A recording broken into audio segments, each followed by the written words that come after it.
Congress is fast-tracking the bill that could lead to a ban on TikTok. House Speaker Mike Johnson is bundling the legislation into his four-part foreign aid plan. It would require TikTok's Chinese owner, ByteDance, to sell the popular social media network. If there's no sale, the app would be banned in the United States. The latest version of the bill would give ByteDance 9 months to find a buyer, with a potential 3-month grace period. And now there are no more congressional obstacles standing in the way of a potential TikTok ban. The last key holdout, Democratic Senator Maria Cantwell of Washington, says she will now support the legislation. For more on all of this, let's bring in CBS News congressional correspondent Scott MacFarlane. Scott, what ultimately led Senator Cantwell, I should say, to change her mind on the bill?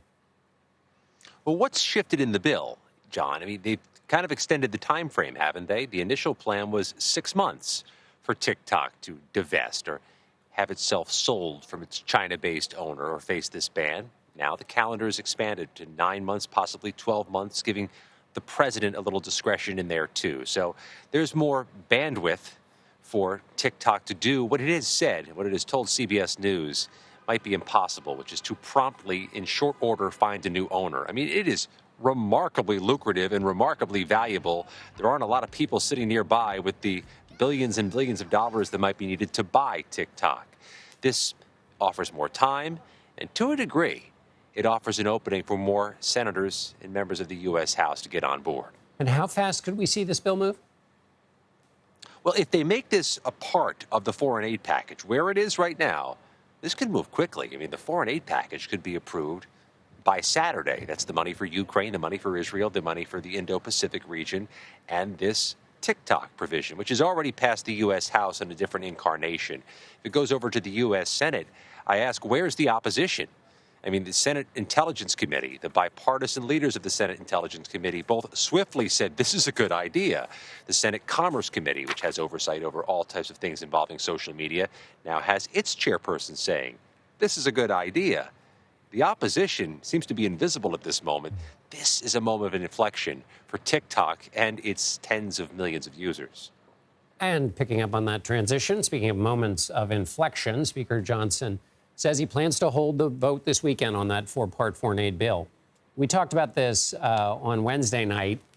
Which of those bills are challenging? And the particular question, of course, is on the Ukraine funding, which might be the most politically tricky within his own conference for Johnson.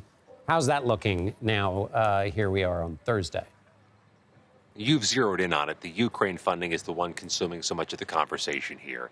I mean, Mike Johnson has got quite a balancing act here. He's trying to put down a revolt in his own party from his fellow Republicans concerned about, among other things, Ukraine money, and get all the votes you need to pass this bill with Israel money, Ukraine money, and the other components we discussed earlier. What a balancing act that is. And what he's arguing tonight is that some of this money is a loan, some of this money will help U.S. defense manufacturers, some of this money is in the U.S. interest. But, John, that has not satisfied those critics, including Marjorie Taylor Greene, the Trump ally, the Georgia congresswoman, who again today told us she's still considering moving forward with her effort to remove Johnson. And issue number one, when she discusses this, is Ukraine money. So despite the tonnage of House members and senators who would vote for this the second it gets on the floor, this is the sticky issue for the embattled House Speaker. And what can you tell? Apparently there was a tense moment between the Speaker and some of the far-right lawmakers in his conference on the House floor on Thursday. How did that go down? The debate today is over the rules of the House. Some of Johnson's allies floated the idea of making it harder to oust him. Let's change the rules and take the provisions away that let a Marjorie Taylor Greene singularly call for a vote. Some of the Freedom Caucus members who haven't been spoiling to oust Johnson still said, we can't change the rules. The rules go back a long time. Changing the rules is dangerous in its own way. Mike Johnson put out that fire. Despite any animated conversations on the Hill today, he said he doesn't support changing the rules either. He wants to survive this. He wants to survive this with Republican support. It's going to be difficult. Yeah, one challenge at a time for him. Scott MacFarlane on Capitol Hill. Thank you so much, Scott.